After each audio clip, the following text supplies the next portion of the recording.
Hey guys, assalamu alaikum, it's Jenna G. Welcome back to my channel. I had so much fun putting out this video for you guys. We did laddu, we did pira. Now today's video we are going to be making my absolute favorite one, and that would be parsad.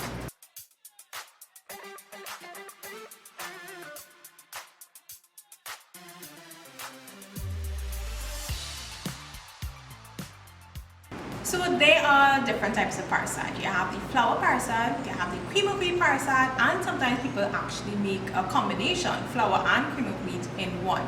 So it's basically the same process for either the flour or the cream of wheat.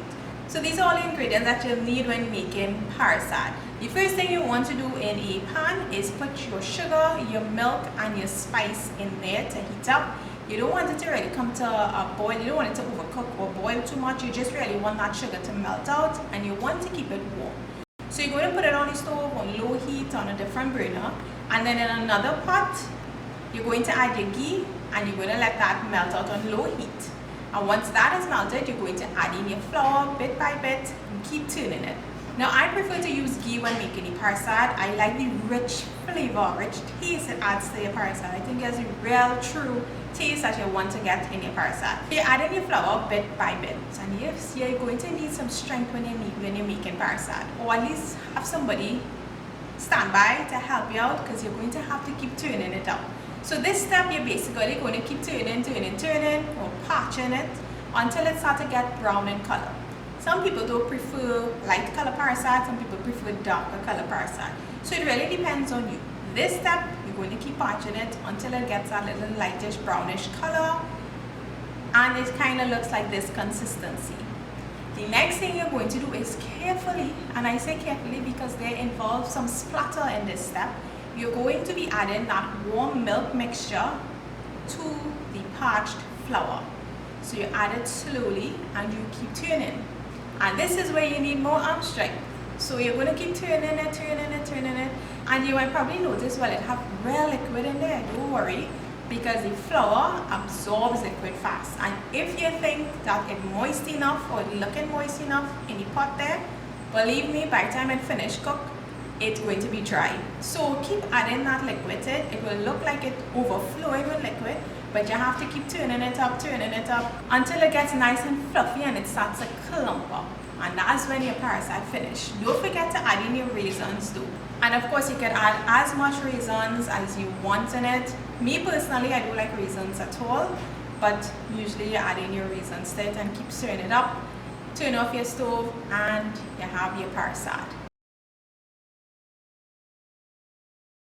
If you want to do the cream of wheat way, you're following the same steps basically. Instead of the flour, you're adding your cream of wheat, you're patching it until it gets nice and fluffy-ish, and it gets a little light brownish in color, and then you're going to follow the same way we did the flour. Add your milk, keep turning it up.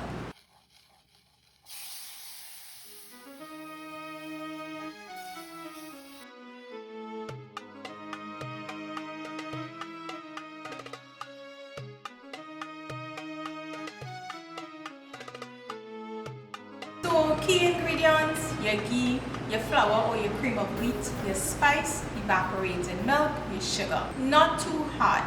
The important thing is to keep patching it, keep turning it up, and you want to make sure that you have enough moisture in your parsad. So parsad to me was actually the easiest one to make. Now it will involve some time though, and you need to keep turning it up, especially with the cream of wheat. Some people like grainy, some people prefer more smooth side, so you have to keep stirring it, and it can take a little while. So of course you can't use the butter. My preference, like I said, would be the ghee.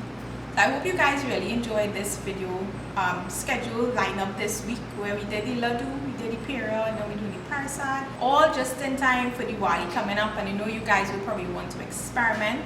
The links for all of them will be posted down below, so I hope you guys go check them out. Make your laddu, make your pira, make your parsad. Hope the videos were all informative and give you guys some guidelines on how to go about making these sweets if you have never done so before. So as always guys, thanks so much for watching. This is the end of this Indian sweet video lineup.